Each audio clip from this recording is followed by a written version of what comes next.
So, the parable of the talents is very familiar to most of us. In fact, it's worked its way into our vocabulary when we talk about somebody has buried their talent or hasn't realized their potential.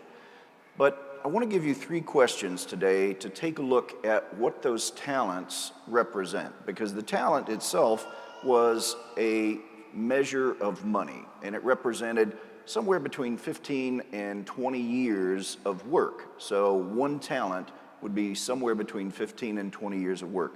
But the questions are these. So first, what is in your wallet? Secondly, what time is it? And then lastly, what is stopping you? So first, what's in your wallet? You know, there are countless studies about philanthropy, and almost all of them agree that the baby boomers are the most philanthropic generation alive today, that they're very focused on giving back to their communities, making sure to develop resources in their areas.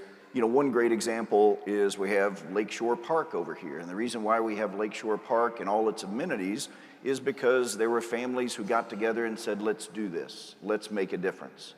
But as we go through the generations, my own generation, Gen X, is a little bit philanthropic. We seem to be pretty engaged, but as we go down, the generations seem to drop off dramatically. Gen Xers are not very philanthropic at all, and Gen Z is almost non-existent. Now, I don't mean to offend anybody, because I know all those generations are represented here, and I am sure you are not reflective of your generation.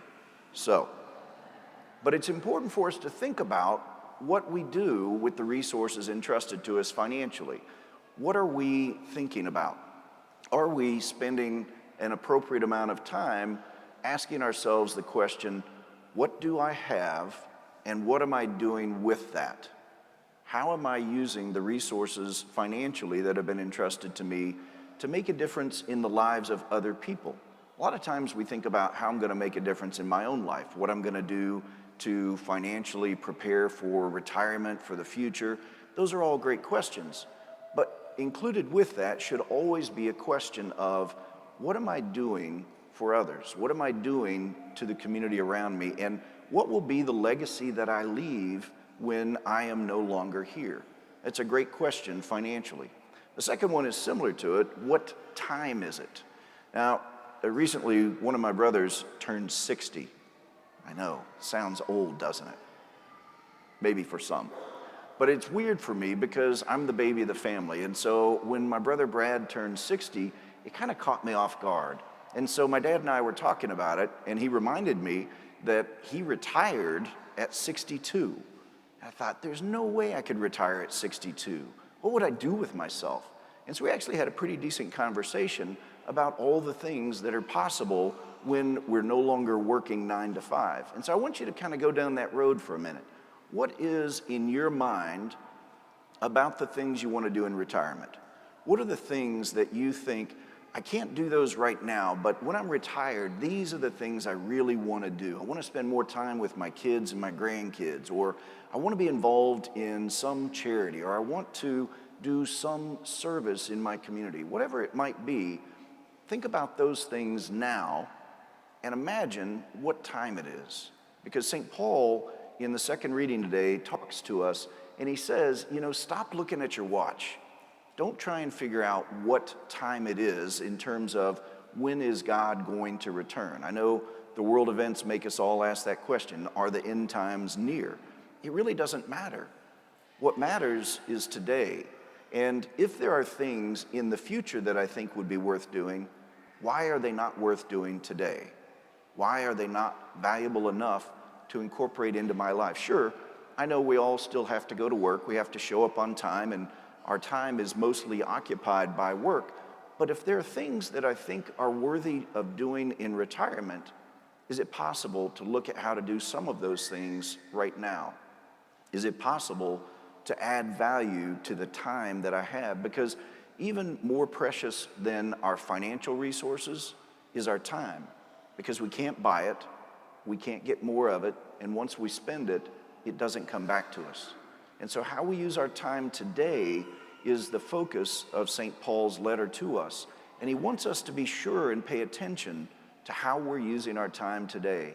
And so maybe a little imaginative exercise of looking ahead to retirement and thinking about those things that would be worthy of my time then might be worthy of my time now. And then the last one is, what is stopping you? You know, one other precious commodity that we've been given, more precious than our money, more precious than our time, is we've been given the kingdom of heaven. Jesus says to us that the kingdom of heaven is present in our midst now. And we taste it when we receive the Eucharist. Every time we come to Mass and we receive the Eucharist, we're actually tasting the kingdom of heaven. And the kingdom of heaven has been entrusted to us. And yet sometimes we, like that third servant, take that gift and we bury it. We bury it because it's awkward to talk about our faith at work. It's uncomfortable sometimes to speak about our faith with family.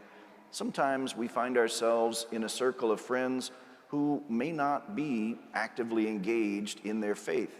And so talking about our faith seems to be a little bit weird.